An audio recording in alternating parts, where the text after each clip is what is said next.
All right, welcome back to Unredacted Feather. So glad you're with us today. We're going to be talking about a number of things, but one of them will be jurisdiction. Been a lot of inquiries about jurisdiction. I saw where it was one of the biggest search terms on the internet on legal issues, and so we'll be talking generally about jurisdiction, and we'll be talking also about some specifics, law enforcement authority. Yeah.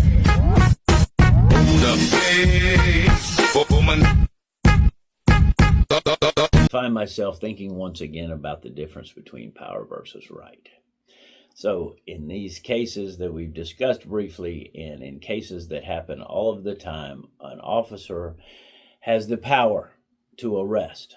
Okay, so I want to talk to you a little bit about the jurisdiction of a law enforcement officer. When a law enforcement officer is operating within his jurisdiction, he has authority to conduct traffic stops, conduct criminal investigations, arrest people, take people to jail, do things of this nature. He has the legal authority.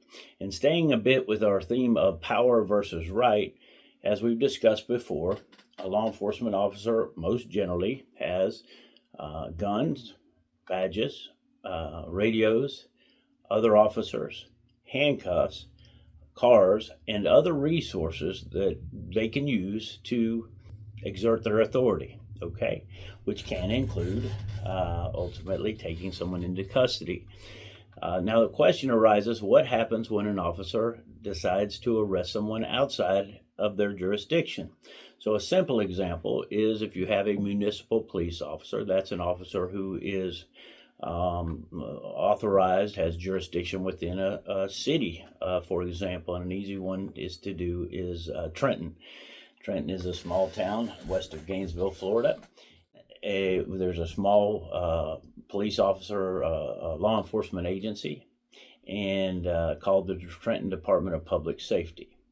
And so if an officer authorized to conduct traffic stops and the other things that we just talked about in Trenton, what happens if they decide to exercise their authority outside of Trenton? Let's say they're in Gainesville, or they're in Alachua County, or even outside in Gilchrist County, but outside of their Trenton city limits jurisdiction. Well, the answer is they can't act, they can't arrest, they can't conduct traffic stops, they can't do any of these things if they're not within their jurisdiction. So for example, let me just mention there are a couple of exceptions to that. The most common is hot pursuit. So let's say, for example, we had someone who came flying through Trenton, driving recklessly, conducting a safety hazard, or even simply speeding. If the officer observes the speeding within the municipality's jurisdiction, they can follow them outside into the county to complete the stop. It's called hot pursuit or fresh pursuit. They actually have a lawful basis to conduct the stop, to conduct the investigation, and then they follow the person outside of the jurisdiction that they operate in to finalize whether it's issuance of a citation, conducting a criminal investigation, whatever it is. But if they establish probable cause or even reasonable suspicion within their jurisdiction, and they chase them outside, follow them outside, they can continue to operate as though they were still within their jurisdiction, so long as they had that reasonable suspicion or probable cause prior to exiting. I've got a case that we just got recently where a Trenton police officer, for reasons yet unknown, took off and went to the scene of an accident way outside of their jurisdiction and arrested a man, took him into custody. I'm convinced that they had no legal authority whatsoever to do that. And he actually handcuffed the guy, he says on his videotape, for littering, put him into the police car and held him in handcuffs in his police car, waiting for another officer to arrive. Now, what we've also learned from the video is there were another maybe 8 or 10 other officers that were present, and none of them began to conduct any sort of a criminal investigation with this defendant, this accused that's now handcuffed and placed in the back of a police car. They simply wait on a Florida Highway Patrol trooper to come. And the reason that they did that, I think, is because Florida Highway Patrol has exclusive jurisdiction to investigate traffic accidents that happen outside of a municipality. So, in the event that a traffic accident happens within a municipality, whether that's Gainesville or Miami or Jacksonville or Tallahassee or Orlando, Tampa, wherever, any of those cities, if it happens within a city's limits, the city is responsible for conducting that traffic investigation, that traffic crash investigation.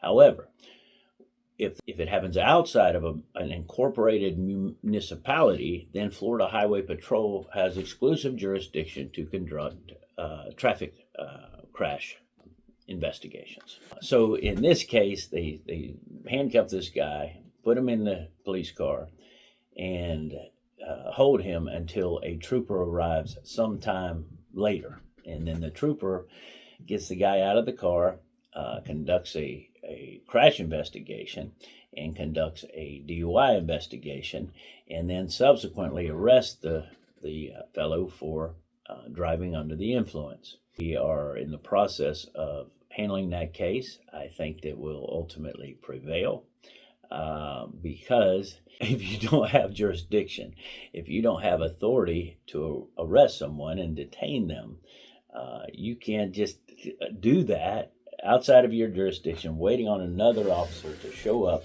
and handle the investigation. It simply doesn't work that way, and that's a very good thing. Of course, had the trooper or any of the other law enforcement officers begun immediately conducting the investigation into the crime, I think it would be a very different situation. So one of these deputies that appeared on the scene who did have jurisdiction to conduct a criminal investigation in the county, okay, so city police officer, and then deputy sheriffs.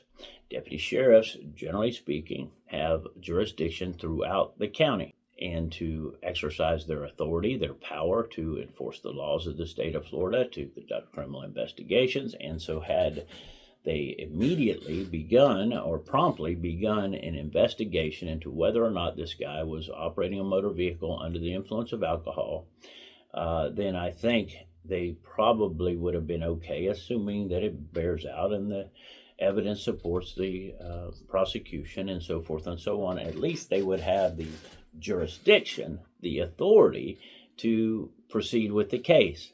But you can't. So similarly, if a deputy from another county comes over into a different county and goes to arresting people or stopping people and so forth, they can't do it. Now, there are exceptions. They have what are called interagency agreements, and these have become much more common over the years, where agencies would agree to assist each other in certain circumstances. And just generally a little bit about authority or jurisdiction and what agencies have the most, what I call Game and Fish. It's Florida Game and Fish Commission.